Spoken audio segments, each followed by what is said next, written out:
Hi guys, welcome back to my YouTube channel. Really excited to share some updates with you on what I've been up to, what I've been doing recently. God has led me to create an ebook, which I have linked down below so you can get your copy to the ebook. And I just want to kind of share a bit of the background to this ebook and why I even decided, or why I felt led rather, to actually create this ebook, and how you can actually also do the same as well. I know that there are so many people who have a burden to just serve God in whatever capacity, and they know that maybe there's a story that they have or something that God has really placed on their heart to share. And I would really encourage you to use that gift of writing, if you have it, to actually share what God has placed on your heart. So the book that I have written is called A City Set on a Hill, Keys to Walking in Confidence. It's all about confidence, shining your light, and really owning the space that you have been called into. I'm so passionate about this because I just know that we live in a generation of people who have gifts on the inside of them. They have a light on the inside of them that the enemy is trying so hard to dim, but it's time to shine that light. You have been called to be the light of the world and the salt of the earth. You bring flavor. Do you understand that you bring something different and something peculiar to this earth? So it's time to stop hiding it. It's time to stop dimming it. It's time to stop allowing external voices to cripple us and to keep us in a state of fear and bondage. We need to break out of that. The time is now. The time is now. The time is now. I feel such an urgency on this because when you feel like you've been in a place where you haven't really been walking in the fullness of your calling, and then it's almost like God removes the scales off your eyes and you realize that there is so much more.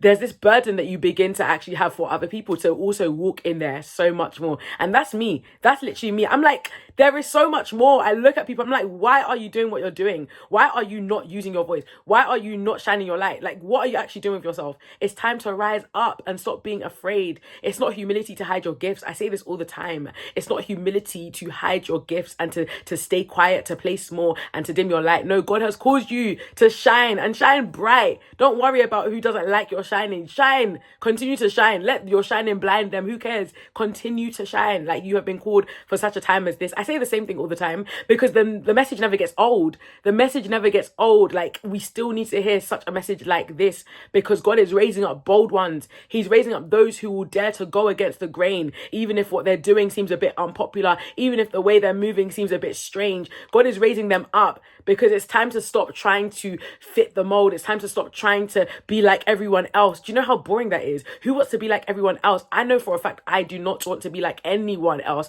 And God has called me to be audacious and bold.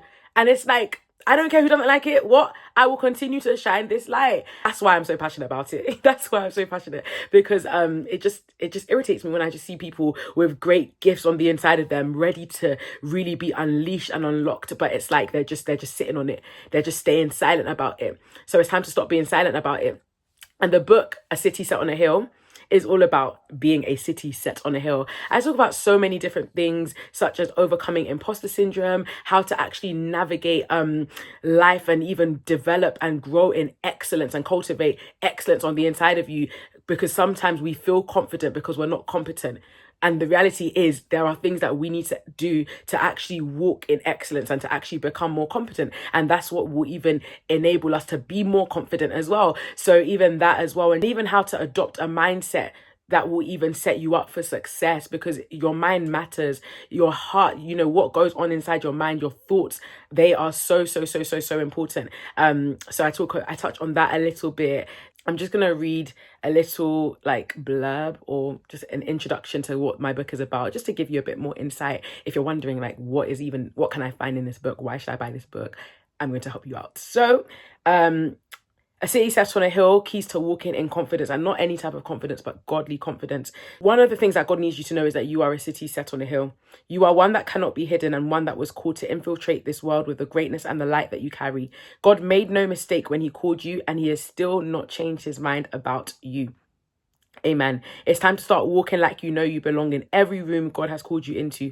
This book delves deep into the reasons why you should never play small or hide your light. It's packed with insights, examples, and affirmations to help you occupy the space God has called you into confidently. This isn't just about inspiration. No, this is about transformation, okay? You have something unique that this world needs, and it's time to step up and share it. Don't let your doubts hold you back anymore. Let's embark on this journey of growth and empowerment. empowerment together. Are you ready to shine? Are you ready to shine? Are you ready to shine? That is my question for you today. Are you ready to shine? Are you ready to step up? Are you ready to illuminate this world with the light that's on the inside of you? Are you ready? Are you ready? Are you ready? It's time to really step out in confidence and be everything that God has called us to be, because I know that there are so many people who are just sitting around just waiting on someone to really push them, and they've been procrastinating on an idea. They felt scared. They maybe felt like they've lacked resources, or it's like maybe you feel like you don't have the encouragement for your friends. Maybe you don't feel like you have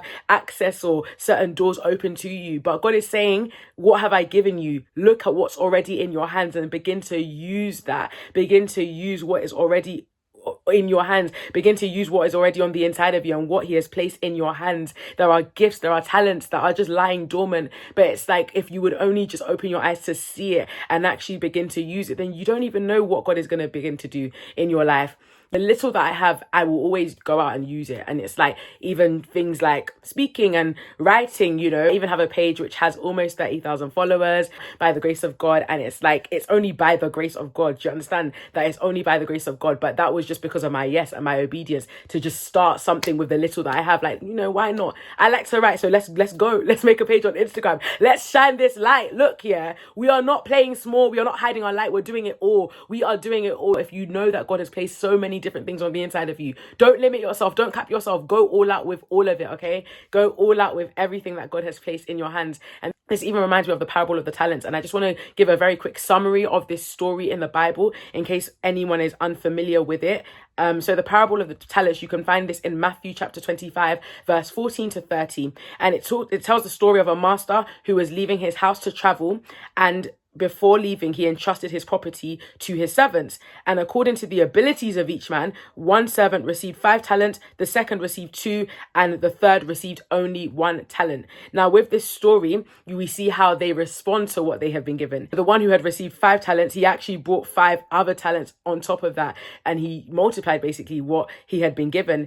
And he showed this to his master. And his master was very pleased. He said, "Well done, good and faithful servant. You were faithful over a few things. I will now make you ruler over many things. Enter into the joy of the Lord." And the same with the one who had 2 talents as well. He said, "I have gained 2 more talents besides the 2 that you had actually given me as well." And his master said, "Well done, good and faithful servant." And the same thing, enter into the joy of the Lord. And then with the third servant, the response was very different. It was not the same response. It was not the same response at all. He said, this is what he said: "Lord, I knew you to be a hard man, reaping where you have not sown, gathering where you have not scattered seed. And I was afraid, and I went and hid your talent in the ground. Look, there you have what is yours." And the master replied back to him, "You wicked and lazy servant. You wicked and lazy servant." I'm not even going to read the rest, but you wicked and lazy servant. You who decides to do nothing with what God has placed on the inside of you, what God has placed in your hands. You wicked and lazy servant. That will be the response of your father, of your maker, when you meet him. And he says, "What have you done with what I have given you?" And if your response is, "I haven't done anything," then the response back to you is, "You're a wicked and lazy servant." The fact that he's even called a servant means that the role and the requirement was for him to serve, to do something with what he was given. If you are called servant, you are called to serve, okay? You are called to contribute. You are called to do something. You are called to get up and go. You are not called to sit down and watch everyone around you and compare yourself to those who are doing a lot because they've been given a lot. Who told you to complain and to compare? Do something with what God has given you. Sorry, I'm really passionate about this topic. When I talk, I start to shout, and it's not that I'm shouting at you. I'm just a bit, passionate about the topic. So my voice. But really and truly, my plea to you is do something with what God has given you. And get my book, A City Set on a Hill, so that it will encourage you to do something with what God has given you, because you are called to be a city set on a hill, one that cannot be hidden. It will be impossible for them to ignore you. What? The way you will shine so bright. You are called to be elevated, and this is for God's glory. God begins to raise men up because they are raising him up. He begins to elevate people who elevate his name for his glory. That's what God is doing. He is in the business of using mere men and women, mere humans, vessels that are weak and useless and so nothing without him.